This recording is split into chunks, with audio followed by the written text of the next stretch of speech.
Hi hello ನಮಸ್ತೆ, this is Ashwini. Welcome back to my YouTube channel. And ಎಂದಿನಂತೆ ಇವತ್ತಿನ vlog ಕೂಡ ಬೇಗ ಸ್ಟಾರ್ಟ್ ಮಾಡೇ ಬಿಡ್ತೀನಿ. ಸೊ ಇವತ್ತಿನ ಈ ವ್ಲಾಗ್ ಅಲ್ಲಿ ಒಂದು ಯೂನಿಕ್ ಬ್ರೇಕ್ಫಾಸ್ಟ್ ರೆಸಿಪಿ ತೋರಿಸ್ಕೊಡ್ತಾ ಇದ್ದೀನಿ. ಅಂಡ್ ಇದ್ರ ಜೊತೆಗೆ ಇವತ್ತಿನ ದಿನದಲ್ಲಿ ಏನಾಯ್ತು, ಎಲ್ಲಿಗೆ ಹೋಗಿದ್ವಿ ಎಲ್ಲದನ್ನು ನಿಮ್ ಜೊತೆ ಶೇರ್ ಮಾಡ್ಕೊಳ್ತೀನಿ. ಸೊ ವಿಡಿಯೋನ ಎಲ್ಲೂ ಸ್ಕಿಪ್ ಮಾಡದೆ ಎಂಡ್ ವರೆಗೂ ನೋಡಿ. ಓಕೆ, ಸ್ಟಾರ್ಟ್ ಮಾಡೇ ಬಿಡೋಣ. ನೀವೀಗ ನೋಡ್ತಿರೋದು ಕೋಸಿನ ಇಡ್ಲಿ. ಎಸ್, ಕೋಸನ್ನ ಬಳಸಿ ಮಾಡಿದಂತಹ ಇಡ್ಲಿ. ಸೊ ಅದಕ್ಕೆ ಹೇಳಿದ್ದು ಒಂದು ಯೂನಿಕ್ ರೆಸಿಪಿ ಅಂತ. ಬಟ್ ಯಾರ್ಯಾರಿಗೆ ಕೋಸ್ ಇಷ್ಟನೋ ಅಥವಾ ಕೋಸ್ ಇಟ್ಸ್ ಓಕೆ ಪರವಾಗಿಲ್ಲ ಅಂತ ತಿನ್ನೋರು ಈ ಒಂದು ರೆಸಿಪಿನ ಆರಾಮಾಗಿ ಮಾಡ್ಕೊಂಡು ತಿನ್ಬಹುದು. ಸೊ ಈ ಒಂದು ಇಡ್ಲಿನ ಪ್ರಿಪೇರ್ ಮಾಡಬೇಕಾದ್ರೆ ಏನೆಲ್ಲ ಇಂಗ್ರೀಡಿಯೆಂಟ್ಸ್ ಬೇಕು, ಹಾಗೆ ಎಷ್ಟು ಕ್ವಾಂಟಿಟಿ ಬೇಕು ಅಂತ ಇಲ್ಲಿ ಅಮ್ಮನೇ ಹೇಳ್ತಿದ್ದಾರೆ. ನೋಡೋಣವಾ? ಕೋಸಿಗೆ ಸ್ವಲ್ಪ ಖಾರ ಬೇಕು. ಎಷ್ಟು ಧನಿಯಾ, ದೊಡ್ಡ ಚಮಚದಲ್ಲಿ 2 ಚಮಚ.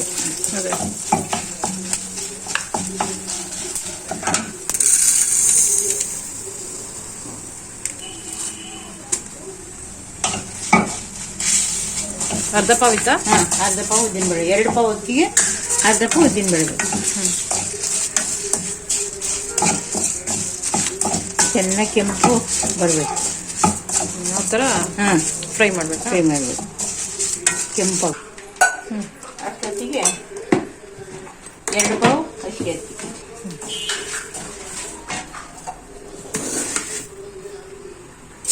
ಒಂದು ಪಾವ್ 2 ಪಾವ್ ಅಕ್ಕಿ ಸಾಕು. ಈಗ 2 ಪಾವ್ ಅಕ್ಕಿ ಕ್ವಾಂಟಿಟಿನ ಇದು? ಇದಿಷ್ಟು. 2 ಪಾವ್ ಅಕ್ಕಿ.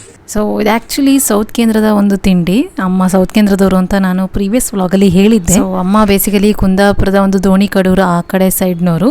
ಸೊ ಅಲ್ಲಿ ಅಮ್ಮನ ಅಜ್ಜಿ ಮಾಡ್ತಾ ಇದ್ರಂತೆ. ಸೊ ಅಷ್ಟು ತಲೆತಲಾಂತರದಿಂದ ಬಂದ ತಿಂಡಿ. ಸೊ ಅದನ್ನ ಶೇರ್ ಮಾಡೋಣ ಅಂತ ಅನ್ನಿಸ್ತು. ಮೋರೋವರ್ ನನಗೆ ಇಷ್ಟ ಕೂಡ ಈ ಕೋಸಿಡ್ಲಿ. ಸ್ವಲ್ಪ ಡಿಫ್ರೆಂಟ್ ಟೇಸ್ಟ್ ಸಿಗುತ್ತೆ ಮಾಮೂಲಿ ತಿಂಡಿಗಳೆಲ್ಲ ತಿಂದು ಬೇಜಾರಾದಾಗ. ಸೊ ನಾನು ಇಲ್ಲಿಗೆ ಬಂದಾಗ ಒಂದ್ಸರಿ ನಾನು ಹೇಳಿ ಮಾಡಿಸ್ಕೊಂಡು ತಿನ್ನೋ ತಿಂಡಿಗಳಲ್ಲಿ ಇದು ಒಂದು. ಮಾಡ್ತೀನಿ. ಹಂಗಾರೆ ಈಗ ಇದಕ್ಕೆ ಹಾಕಿರೋದು 1, 2, 4 ಇಂಗ್ರೀಡಿಯೆಂಟ್. ಕೊತ್ತಂಬರಿ, ಉದ್ದು, ಒಣಮೆಣಸು, ಇಂಗು. ಹೀಗೆ ಮಸಾಲೆಗೆಲ್ಲ ಹುರಿದು ಅಕ್ಕಿನ ನೆನೆಸಿಟ್ಟಿದ್ರು ರಾತ್ರಿನೇ. ಆ್ಯಂಡ್ ನೆಕ್ಸ್ಟ್ ಡೇ ಈ ಥರ ಕೋಸನ್ನ ಸಣ್ಣದಾಗಿ ಹೆಚ್ಕೊಂಡ್ರು. ಅಂದರೆ ಮಸಾಲೆ ಹಿಂದಿನ ದಿವಸನೇ ಹುರಿದು ತೆಗೆದಿಟ್ಕೊಂಡ್ರೆ ಸ್ವಲ್ಪ ಈಸಿ ಆಗುತ್ತೆ. ಹಾಗಾಗಿ ಸೊ ನೆಕ್ಸ್ಟ್ ಡೇ ಆ ಮಸಾಲೆ ಮತ್ತು ಅಕ್ಕಿನ ಒಟ್ಟು ಮಾಡಿ ಮಿಕ್ಸಿ ಮಾಡಬೇಕು. ಹಾಗೆ ಆ ಮಿಕ್ಸಿ ಮಾಡಿರೋ ಹಿಟ್ಟಿಗೆ ಈ ರೀತಿ ಸಣ್ಣದಾಗಿ ಹೆಚ್ಚಿರುವಂತಹ ಕೋಸನ್ನ ಹಾಕಿ ರುಚಿಗೆ ಬೇಕಾದಷ್ಟು ಉಪ್ಪು ಹಾಕಿ ಮಿಕ್ಸ್ ಮಾಡಿದ್ರೆ ಆಯಿತು. ಆ್ಯಂಡ್ ಇಷ್ಟಾದಮೇಲೆ ಮಾಮೂಲಿ ಯಾವ ರೀತಿ ಇಡ್ಲಿ ಮಾಡ್ತೀವೋ ಅದೇ ಥರ same procedure. I mean idli ಮಾಡೋ ಪ್ಲೇಟ್ಸ್ ಈ ರೀತಿ ಸ್ವಲ್ಪ ಎಣ್ಣೆ ಹಾಕಿ ಅದನ್ನ ಸ್ಪ್ರೆಡ್ ಮಾಡಿ ಹಿಟ್ಟು ಹಾಕ್ಬಿಟ್ರೆ ಆಯ್ತು. ಬಟ್ ಈ ಇಡ್ಲಿ ಬೇಯೋದಕ್ಕೆ ಸ್ವಲ್ಪ ಟೈಮ್ ತಗೊಳುತ್ತೆ. ನಾರ್ಮಲ್ ಇಡ್ಲಿ ಸಾರೇ ಬೇಗ ಬೇಯುತ್ತೆ. ಬಟ್ ಇದು ಕೋಸ್ ಹಾಕಿರೋದ್ರಿಂದ ನಿಮಗೆ ತಿಳಿದಿರೋ ಹಾಗೆ ಅದು ಸ್ವಲ್ಪ ಬೇಯೋದಕ್ಕೆ ಟೈಮ್ ಬೇಕಲ್ವಾ. ಅಂಡ್ ಹಿಟ್ಟಿನ ಕನ್ಸಿಸ್ಟೆನ್ಸಿ ಕೂಡ ನೀವು ನೋಡ್ತಿದ್ದೀರೇನೋ, ತುಂಬಾ ಏನು ತಿಕ್ಕಾಗೇನಿಲ್ಲ. ಸೊ ಕೋಸ್ ಹಾಕಿರೋದ್ರಿಂದ ಹಾಗೆ ತಿಕ್ಕಾಗಿ ಕಾಣ್ತಾ ಇದೆ.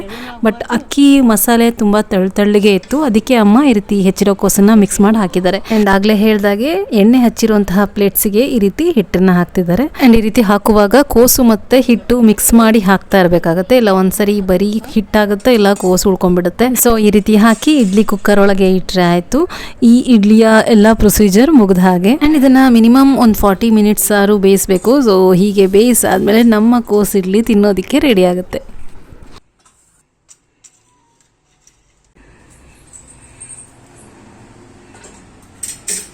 ಕಡಿಮೆ ಅಂದ್ರೆ 3/4 ಗಂಟೆ ಬೇಯಬೇಕು. 3/4 ಗಂಟೆ? 3/4 ಗಂಟೆ ಬೇಯಬೇಕು. ಅದು ಕೋಸಿರೋದ್ರಿಂದ ಫೈನಲಿ ಕೋಸ್ ಇಡ್ಲಿ ರೆಡಿ ಆಯ್ತು. ನೋಡೋದಕ್ಕೆ ಅಷ್ಟು ಚೆನ್ನಾಗಿತ್ತು. ಸೊ ನ್ಯಾಚುರಲ್ ಕಲರ್, ಕೇವಲ ಒಣಮೆಣಸಿಂದ ಈ ಕಲರ್ ಬಂದಿದೆ. ವಿಡಿಯೋದಲ್ಲಿ ಅಷ್ಟೇನು ಚೆನ್ನಾಗಿ ಕಾಣ್ತಿಲ್ಲ, ಬಟ್ ಡೈರೆಕ್ಟ್ ಆಗಿ ತುಂಬಾ ಕಲರ್ಫುಲ್ ಆಗಿತ್ತು ಇಡ್ಲಿ. ಅಂಡ್ ಇದಕ್ಕೆ ನೆಂಚ್ಕೊಳ್ಳೋದಕ್ಕೆ ಐ ಮೀನ್ ಸೈಡಿಗೆ ಚಟ್ನಿ ಸಾಂಬಾರ್ ಏನು ಮಾಡೋದಿಲ್ಲ. ಮೊದ್ಲಿಂದನೂ ಅಷ್ಟೇ ಬರೀ ಕೊಬ್ಬರಿ ಎಣ್ಣೆ ಹಚ್ಕೊಂಡು ತಿನ್ನೋಂಥದ್ದು. ಬಿಕಾಸ್ ಸೌತ್ ಕೇಂದ್ರದ ಕಡೆ ಕೊಬ್ಬರಿ ಎಣ್ಣೆ ಬಳಕೆ ಜಾಸ್ತಿ, ಹಾಗಾಗಿ ನಾವು ಅದನ್ನೇ ಯೂಸ್ ಮಾಡೋದು. ಮೋರೋವರ್ ಇಡ್ಲಿಗೆ ಮಸಾಲೆ ಹಾಕಿರೋದ್ರಿಂದ ಉದ್ದು ಹಿಂಗಾಗಿರ್ಬೋದು ಅದೇ ಟೇಸ್ಟ್ ಕೊಟ್ಟಿರುತ್ತೆ. ಅಂಡ್ ಕೊಬ್ಬರಿ ಎಣ್ಣೆ ಆ ಟೇಸ್ಟ್ ನ ಎನ್ಹ್ಯಾನ್ಸ್ ಮಾಡುತ್ತೆ. ಹಾಗಾಗಿ ಇದಕ್ಕೆ ಏನು ಬೇಡ.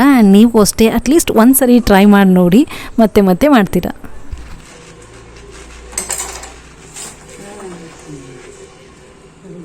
ಚಂದ್ರಿಕೆ ಹಾಕಿ ತೆಗೆದು ಬೆಳಿಗ್ಗೆ ಚೆನ್ನಾಗಿ.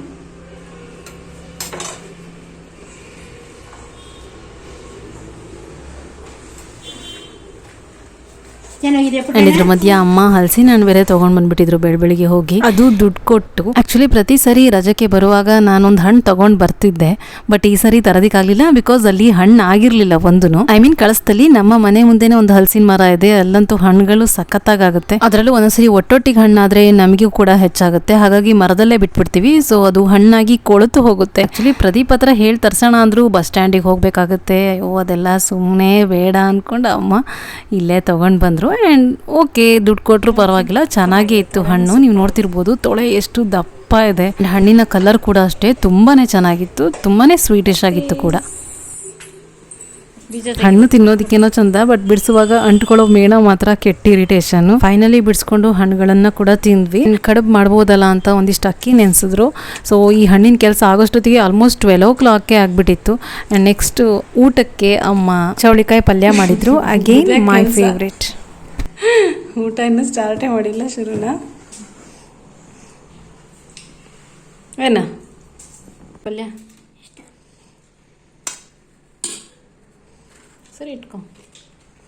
ಮಾವಿನ ಹಣ್ಣು ಯಾವ್ದು ಅರ್ಸ್ಕೊಂಡ್ಲ ಇಲ್ಲಲ್ಲ ನೀನು, ಹಾಕ್ಲಾ? ಹಾಂ ನೋಡೋದಕ್ಕೆ ಚೆನ್ನಾಗಿ ಕಾಣ್ತಾ ಇದೆಯಲ್ಲ, ಒಂಚೂರು ಹಾಕ್ಲಾ?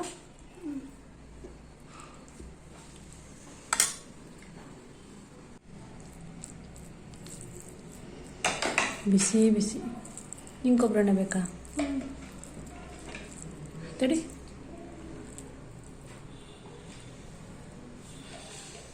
ಖಾರ ಆಯ್ತಾ? ಚೆನ್ನಾಗಿದೆಯಾ? ಕೊಬ್ಬರಿ ಎಣ್ಣೆ ಬೇಕಾ? ಕೊಡಿ ಕೊಡಿ. ಊಟ ಏನೋ ಮಾಡ್ಕೊಂಡ್ವಿ. ಇದ್ರ ಮಧ್ಯೆ ಒಂದು ಎಕ್ಸಿಬಿಷನಿಗೆ ಹೋಗೋಣ ಅಂತ ಹೊರಟ್ವಿ. ಆ್ಯಕ್ಚುಲಿ ನಾನು ರೀಸೆಂಟಾಗಿ ಒಂದು ಕೊಪ್ಪಕ್ಕೆ ಮದುವೆಗೆ ಹೋಗಿದ್ದೆ ಅಂತ ಒಂದು ವ್ಲಾಗ್ ಮಾಡಿದ್ದೆ. ಅಲ್ಲಿಂದ ಬರ್ತಾ ಬಸ್ಸಲ್ಲಿ ಮಕ್ಕಳು ಒಂದು ಎಕ್ಸಿಬಿಷನ್ ನೋಡಿಬಿಟ್ರು, ಒಂದು ಅವತಾರ್ ಥೀಮಲ್ಲಿ ಬಂದಿತ್ತು. ಸೊ ಅದಕ್ಕೆ ಹೋಗೋಣ ಅಂತ ಸುಮಾರು ದಿವಸದಿಂದ ಹೇಳ್ತಾಯಿದ್ರು. ಫೈನಲಿ ಹೋಗೋಣ ಅಂತ ಇವತ್ತೇ ಹೊರಟ್ವಿ. ಇದ್ರ ಜೊತೆಗೆ ನಮ್ಮ ಅತ್ತೆ ಮಗಳು ಮತ್ತು ಅವ್ರ ಮಗಳು ಕೂಡ ಬರ್ತೀನಿ ಅಂತ ಹೇಳಿದರು. ಅವ್ರು ಆ್ಯಕ್ಚುಲಿ ಮನೆಗೆ ಬರ್ತೀವಿ, ಒಟ್ಟಿಗೆ ಹೋಗೋಣ ಅಂತ ಹೇಳಿದ್ಲು. ಬಟ್ ಅವಳು ಬರೋ ಸ್ವಲ್ಪ ಲೇಟ್ ಆಯಿತು, ಹಾಗಾಗಿ ನಾವು ಆಲ್ಮೋಸ್ಟ್ ಬೀಗ ಎಲ್ಲ ಹಾಕ್ಕೊಂಡು ಹೊರಗೆ ಬಂದ್ವಿ. ಅಷ್ಟೊತ್ತಿಗೆ ಅವಳು ಬಂದ್ಲು ಮಗಳನ್ನ ಕರ್ಕೊಂಡು. ಆ್ಯಂಡ್ ಅಲ್ಲಿಂದ ನಾವೆಲ್ಲ ಒಟ್ಟಿಗೆ ಎಕ್ಸಿಬಿಷನಿಗೆ ಹೋದ್ವಿ.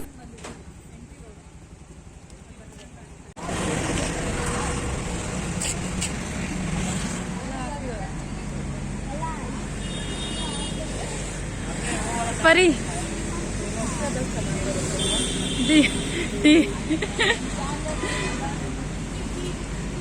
ಮೀಟ್ ಮೈ ಅತ್ತೆ ಮಗಳು ದೀಪಾ. ಹಾಯ್ ಮುಚ್ಚು. ಅಮ್ಮಮ್ಮ ಮೊಮ್ಮಗಳದ್ದು ಏನು ಮೀಟಿಂಗ್? ಆ್ಯಕ್ಚುಲಿ ಬಂದಿದ್ದು ಸ್ವಲ್ಪ ಬೇಗ ಆಗಿಬಿಡ್ತು. ಒಂದು 5:30-6 ಗಂಟೆಗೆ ಓಪನ್ ಮಾಡ್ತಾರೇನೋ ಅಂದ್ಕೊಂಡು ಬಂದರೆ ಅಲ್ಲಿ ತುಂಬ ಲೇಟ್ ಆಗಿಬಿಡ್ತು. ಒಂದು ಹಾಫ್ ಆನ್ ಅವರೇ ಕಾದ್ಬಿಟ್ವಿ ಹೊರಗಡೆ. ಸೊ ಅಲ್ಲೇ ಸ್ವಲ್ಪ ಬೋರ್ ಆಗಿಬಿಡ್ತು. ಆ್ಯಂಡ್ ಫೈನಲಿ ಟಿಕೆಟ್ ಸಿಕ್ತು. ಆ್ಯಂಡ್ ಅಲ್ಲಿ ಪರ್ ಹೆಡ್ 50 rupees ಚಾರ್ಜ್ ಮಾಡಿದ್ರು ಎಂಟ್ರಿ ಫೀ ಅಂತ. ಆ್ಯಂಡ್ ಆಲ್ಸೋ ಗೇಮ್ಸ್ ಪ್ಯಾಕೇಜ್ ಅಂತ ಏನೇನೋ ಇತ್ತು, ಬಟ್ ನಾವು ಅದೇನು ತೊಗೊಂಡಿಲ್ಲ. ಯಾವುದಿಷ್ಟ ಆಗುತ್ತೋ ಅದಕ್ಕೆ ಫುಲ್ ಟಿಕೆಟ್ ಮಾಡಿ ಆಟ ಆಡ್ಬಿಡೋಣ, ಇಂಟ್ರೆಸ್ಟ್ ಇದ್ರೆ ಅಂತ ಹೇಳಿ ಹಾಗೆ ಬಂದ್ವಿ ಒಳಗೆ.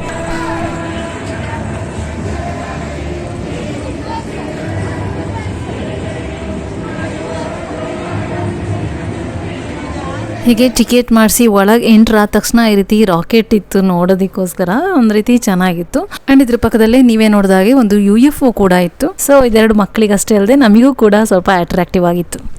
ಆ್ಯಕ್ಚುಲಿ ಪ್ರೀವಿಯಸ್ ವ್ಲಾಗಲ್ಲಿ ಒಂದು ಎಕ್ಸಿಬಿಷನ್ಗೆ ಹೋಗಿದ್ವಿ, ಅದು ಬರ್ಡ್ಸ್ ಏವಿಯರಿ ಥೀಮಲ್ಲಿ ಇತ್ತು. ಆ್ಯಂಡ್ ಆಲ್ರೆಡಿ ಆ ವ್ಲಾಗ್ನ ಕೆಲವರು ನೋಡಿದ್ದೀರಾ. But compare to that this exhibition was quite exciting because ಇದರಲ್ಲಿ ಸಮ್ ಮಿಸ್ಟೀರಿಯಸ್ ಕ್ರಿಯೇಚರ್ಸ್ ಜೊತೆಗೆ ಹಾಲಿವುಡ್ ಮೂವಿ ಕ್ಯಾರೆಕ್ಟರ್ಸ್ ಕೂಡ ಇತ್ತು. And it was amazing. And ಈಗ ಇಲ್ಲಿ ಯಾವ ಕ್ಯಾರೆಕ್ಟರ್ಸ್ ಆ್ಯಂಡ್ ಕ್ರಿಯೇಚರ್ಸ್ ಇದೆ ಅಂತ ಕ್ವಿಕ್ ಆಗಿ ನೋಡ್ಬಿಡಿ.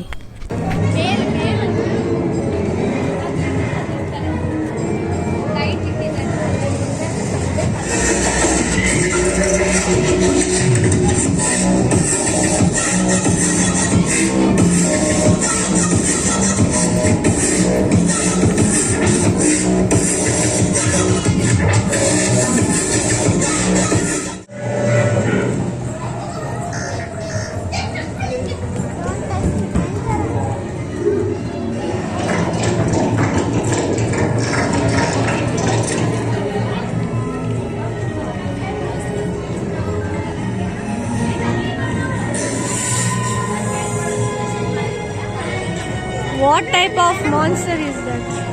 Venom.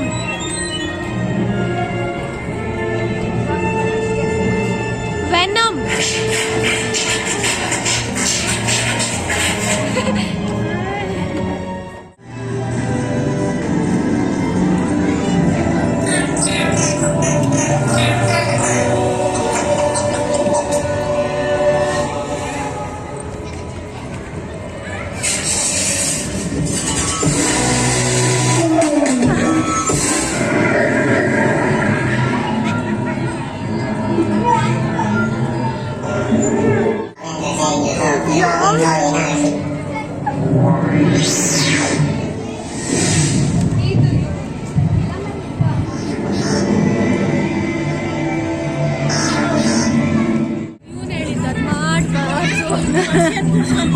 Don't touch, huh?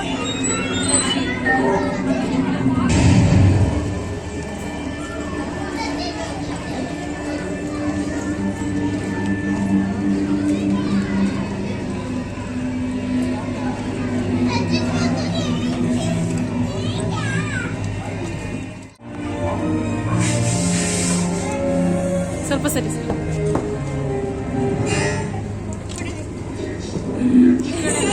Touch ಮಾಡ್ಬೋದಾ?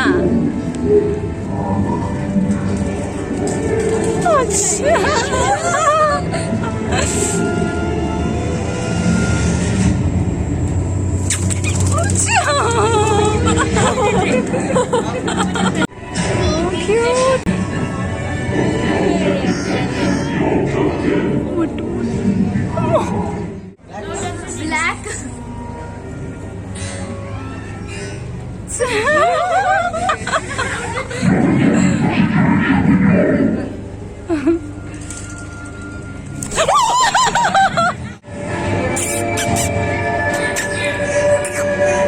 ನೋಡೋದೇ ಇಲ್ಲ.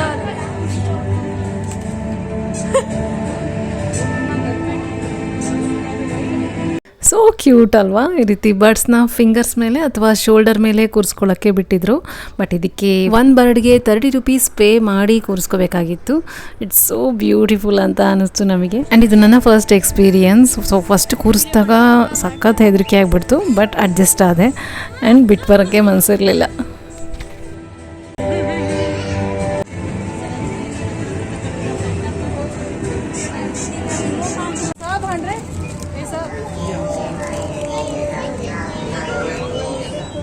ಆ್ಯಂಡ್ ಆ್ಯಸ್ ಯೂಶ್ವಲ್ ಎಲ್ಲ ಎಕ್ಸಿಬಿಷನಲ್ಲಿ ಇದ್ದಂಗೆ ಸಮ್ ಶಾಪ್ಸ್ ಇತ್ತು. ಆ್ಯಂಡ್ ಅಗೈನ್ ಇಲ್ಲಿ ಕೂಡ ಬ್ಯಾಂಗಲ್ಸ್ ತೊಗೊಂಡೆ, ಬಟ್ ನನಗಲ್ಲ, ಸ್ಯಾನ್ಗೆ. ಆ್ಯಂಡ್ ಅದಾದಮೇಲೆ ಅದರ ನೆಕ್ಸ್ಟ್ ಶಾಪೇ ಸ್ಕರ್ಟ್ಸ್ ಇಂದಿತ್ತು. ಆ್ಯಂಡ್ ಇಲ್ಲಿ long skirts, short skirts and palazzo ಕೂಡ ಇತ್ತು. ಕಲೆಕ್ಷನ್ ಚೆನ್ನಾಗಿತ್ತು. ಆ್ಯಂಡ್ ಮೋಸ್ಟ್ ಇಂಪಾರ್ಟೆಂಟ್, ಸ್ಕರ್ಟಲ್ಲಿ ಫ್ಲೇರ್ ಚೆನ್ನಾಗಿತ್ತು. ಸೊ ನನಗಿಷ್ಟ ಆಯಿತು. ಜಾಸ್ತಿ ಥಿಂಕ್ ಮಾಡದೆ ಪರ್ಚೇಸ್ ಮಾಡೇಬಿಟ್ಟೆ. ಆ್ಯಂಡ್ ಔಟ್ಸೈಡ್ ಬಂದು ಮನೆಗೆ ಖಾಲಿ ಕೈಲಿ ಹೋಗೋದು ಅಂದರೆ ಏನು ಅರ್ಥ? ನೋ ವೇ, ಚಾನ್ಸೇ ಇಲ್ಲ. ನಾವು ಹೆಣ್ಮಕ್ಳೇ ಹಾಗೆ. ಅಟ್ಲೀಸ್ಟ್ ಒಂದು ಐಟಮ್ ಆರು ತೊಗೊಂಡೋದ್ರೆ ಮನಸ್ಸಿಗೆ ಸಮಾಧಾನ ಅಲ್ವಾ?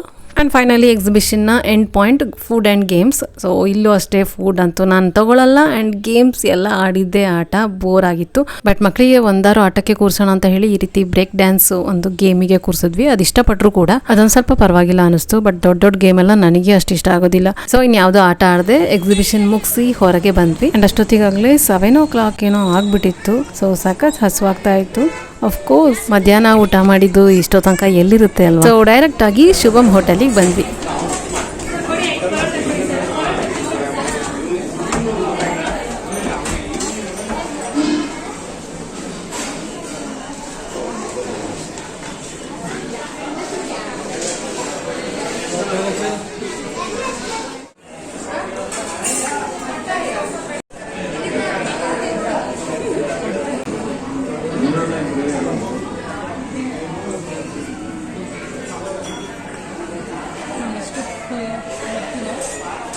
ಇದು ನನ್ನ ಫಸ್ಟ್ ವಿಸಿಟ್. ಐ ಮೀನ್ ಈ ಶುಭಮ್ ಹೋಟೆಲ್ಲಿಗೆ. ಈ ಕಡೆ ಸೈಡ್ ಬರೋದೇ ಇಲ್ಲ ನಾನು. ಹೋಗೋದಿದ್ರೆ ಡೈರೆಕ್ಟಾಗಿ SLVಗೆ ಹೋಗಿಬಿಡೋದು. ಸೊ ಎಕ್ಸ್ಪೆರಿಮೆಂಟ್ ಎಲ್ಲ ಮಾಡೋದೇ ಇಲ್ಲ. ಫುಡ್ ವಿಷಯಕ್ಕೆ ಬಂದುಬಿಟ್ರೆ ನಾನು ಅಕಸ್ಮಾತ್ ಬಂದುಬಿಟ್ಟು ಫುಡ್ ಚೆನ್ನಾಗಿಲ್ಲ ಅಂತ ಅಂದ್ಬಿಟ್ರೆ ಅಂತ ಒಂದು ಸಣ್ಣ ಭಯ. ಬಟ್ ಬಂದೆ, ಟೇಸ್ಟ್ ವೈಸ್ ಸಕ್ಕತ್ತಾಗಿತ್ತು. ನನಗೆ ಪರ್ಸ್ನಲಿ ತುಂಬ ಇಷ್ಟ ಆಯಿತು. ಮೇ ಬಿ SLVಗೆ ಹೋಗಿ ಅದೇ ಟೇಸ್ಟ್ ತೊಗೊಂಡು ಏನೋ ಸ್ವಲ್ಪ ಚೇಂಜ್ ಅನ್ನಿಸ್ತು. ಆ್ಯಂಡ್ ಸಣ್ಣದಾಗಿ ಧೈರ್ಯ ಕೂಡ ಬಂತು. ಓಕೆ, ಇನ್ನು ನೆಕ್ಸ್ಟ್ ಟೈಮ್ ಮತ್ತೊಂದು ಹೋಟೆಲಿಗೆ ವಿಸಿಟ್ ಮಾಡ್ಬೋದು ಅಂತ.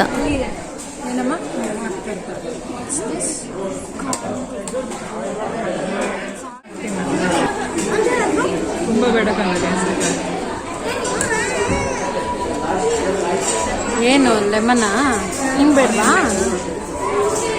ಚೂರು ಹಾಕ್ಬಿಡು. ಅಮ್ಮಂಗೆ ಸೇರ್ತಮ್ಮ.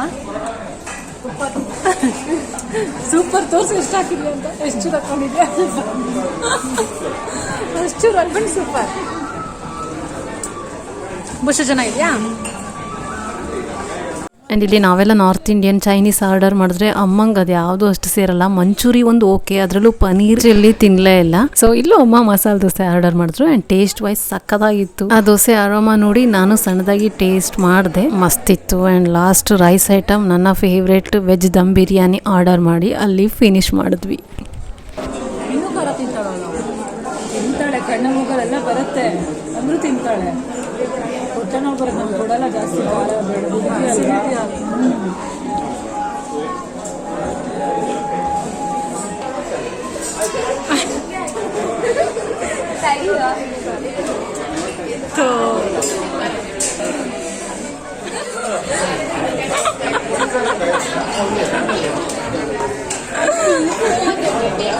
ಯಾಕೋ ಈ ಟೇಬಲಲ್ಲಿ ಕೂತಿದ್ ಗಳಿಗೆ ಸರಿ ಇಲ್ಲ.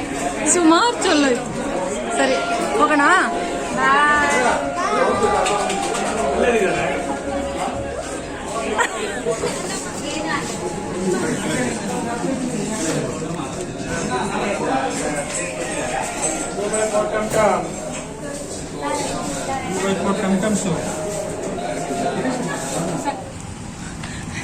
ಶೇಕ್ ಮಾಡಿದ್ರ?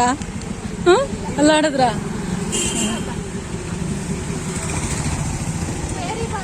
ಒಂದು ಇಳಿಸ್ಬೇಕನ್ನೋದು.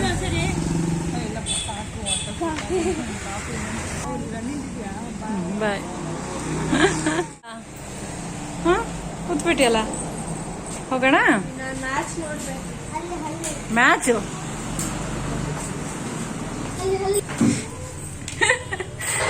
ಇರೋಬ್ಬರು ಲೈಟಲ್ಲಿ